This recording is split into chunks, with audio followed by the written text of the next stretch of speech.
Okay guys, so here this is the what this is the in this lecture we will I am going to introduce you from the syllabus of what, from the syllabus of pharmaceutical chemistry. ठीक है, of first semester. ठीक है, that is inorganic pharmaceutics. ठीक है, तो pharmaceutical chemistry first semester में हम लोग क्या पढ़ने वाले हैं, इनऑर्गेनिक, बेसिकली जो आपका इनऑर्गेनिक फार्मास्यूटिकल होता है केमिस्ट्री. ठीक है, इसमें क्या होता है, बेसिकली जो भी हमारा जो केमिकल कंपाउंड बनता है वो किससे मिल करके बनता है, इनऑर्गेनिक कंपाउंड से. ओके ना, acids and bases. Okay guys, तो फर्स्ट आपका क्या होता है, जैसे आप देखो इसमें हमें पढ़ना क्या क्या है ना.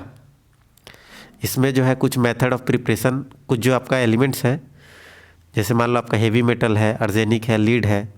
ठीक है, टेस्ट है, सोर्स ऑफ इम्प्योरिटीज़ है ना, मेथड ऑफ प्रिपरेशन पढ़ना है, और इनके फार्मास्यूटिकल यूज पढ़ना है. जैसे मान लो आपको कोई भी कंपाउंड है ना, तो आप क्लास 11th में या 12th में, ठीक है, 11th एंड 12th में क्या पढ़ते थे, वहाँ पर उसका पढ़ते थे केमिकल नेम, उसके बाद फार्मूला पढ़ लिए, उसका यूज पढ़ लिए. ठीक है, लेकिन इसमें क्या है, फार्मास्यूटिकल केमिस्ट्री में आपको उनका क्या है, their use related to what, pharmaceutical company industry. ठीक है, मतलब you have to study about what, that chemical related to the drugs. Okay, तो मैं जो है आपको ब्रीफ इंट्रोडक्शन दूंगा. जब मैं चैप्टर स्टार्ट करूंगा तो उसके बाद 1 by 1 जो है, 1 by 1 आपको सारा कुछ बता दिया जाएगा कि क्या होता है. ओके, जैसे देखो फर्स्ट आपका क्या है, एसिड और बेस. एसिड और बेस आपको पता है, क्लास 11th में पढ़े थे कि H+ जो आयन रिलीज करता है, जो कि H+ आयन रिलीज करे उसे आप क्या बोलते थे, एसिड. ओके ना, और जो OH- आयन रिलीज करे उसे आप क्या बोलते थे, बेस. क्लियर. तो इस तरीके से आपको बफर है, उसमें वाटर है ना. बफर क्या करता है, किसी भी एसिड या बेस के pH को चेंज होने में रेसिस्ट करता है. pH का वैल्यू क्या होता है, चेंज नहीं होने देता है. ओके, अब जो है गैस्ट्रो इंटेस्टाइनल एजेंट. ठीक है, तो इसमें हमें क्या पढ़ना है, गैस्ट्रो इंटेस्टाइनल एजेंट के बारे में भी पढ़ना है. ठीक है, इसमें क्या होता है, जैसे ये क्या होता है, बॉडी के अंदर यूज होता है. ठीक है, ये बॉडी के अंदर काम करता है. जैसे मान लो आपका एसिडिफाइंग एजेंट है. ठीक है, एसिडिफाइंग एजेंट ये क्या करेगा, आपके बॉडी के अंदर एसिड को इंक्रीज करेगा. ओके, जैसे मान लीजिए आपका स्टोमक है, तो पेट में आपने कुछ ऐसा बेसिक सब्सटेंस खा लिया जिसमें एसिड क्रिएट हो ही नहीं पा रहा है. अगर एसिड क्रिएट नहीं होगा तो फिर आपका जो फूड है वो तो इजीली डाइजेस्ट हो नहीं पाएगा, है कि नहीं. जब फूड इजीली जब डाइजेस्ट नहीं हो पाएगा तो आप there is a requirement of acidity for the digestion, है कि नहीं. तो ये क्या करेगा, आपके एसिड को इंक्रीज करेगा. उसी तरीके से आपका एंटा एसिड है, प्रोटेक्टिव, एब्जॉर्बेंट, और ये सब है, कैथार्टिक है. ये सारे कुछ हम बाद में स्टडी करेंगे जब मैं चैप्टर को 1 by 1 बताऊंगा. अभी मैं बेसिकली आपको जो हिंट के थ्रू बता दे रहा हूँ, बाकी मैं आपको जो है सारा कुछ बताऊंगा ही.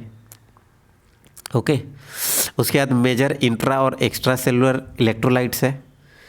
ये क्या होते हैं, मेजर इंट्रा और एक्स्ट्रा. जो बॉडी के अंदर होते हैं वो इंट्रा, है कि नहीं, सेल, और ये क्या होते हैं, फ्लूइड के थ्रू होते हैं, और जो बॉडी के बाहर होते हैं वो एक्स्ट्रा सेलुलर होते हैं. ओके, ये जब मैं डिस्कशन करूँगा तो मैं उसमें डिटेल में जाएंगे. अभी जो है बेसिकली आपको थोड़ा इंट्रोड्यूस करा देना है कि किस तरीके से, बस ये इसमें आपका फार्मास्यूटिकल में यूज क्या है और इसे पढ़ना क्या क्या है.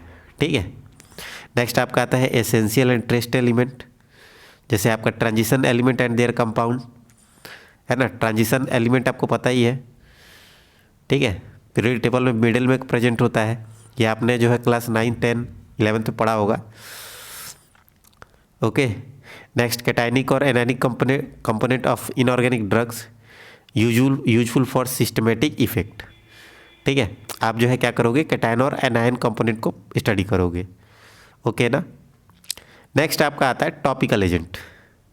ठीक है। तो टॉपिकल एजेंट क्या होता है, शरीर के बाहर होता है, शरीर के बाहर।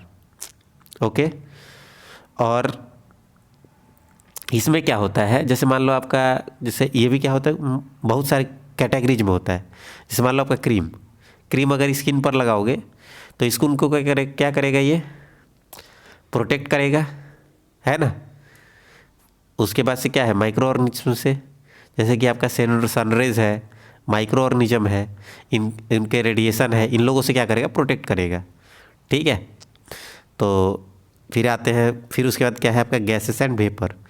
उसके बाद केस में पढ़ना है गैसेस और वेपर के बारे में। ठीक है। अब जो है नेक्स्ट उसके बाद आता है डेंटल प्रोडक्ट। तो डेंटल प्रोडक्ट आपको पता ही है कि डेंटल प्रोडक्ट जैसे जो दांतों का जो टूथपेस्ट होता है दांतों के लिए, तो उसमें चमकाने के लिए अलग यूज होता है ना, एब्रेसिव के लिए अलग यूज होता है। तो ये सब वहाँ पर पढ़ेंगे।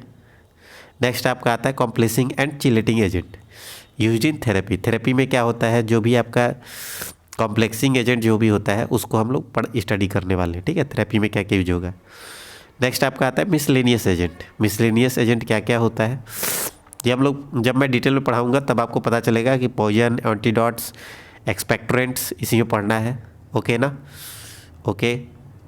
उसके बाद से इनऑर्गेनिक रेडियो फार्मास्यूटिकल्स। इसमें क्या है, रेडियो जो alpha beta gamma red produce करे उसके बारे में पढ़ेंगे, इनऑर्गेनिक कंपोनेंट्स के बारे में।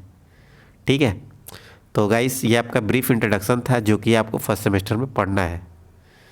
क्लियर। जब मैं इस चैप्टर को आगे बढ़ूंगा तो 1 बाय 1 डिटेल मैं आपको पढ़ाते जाऊंगा। ओके।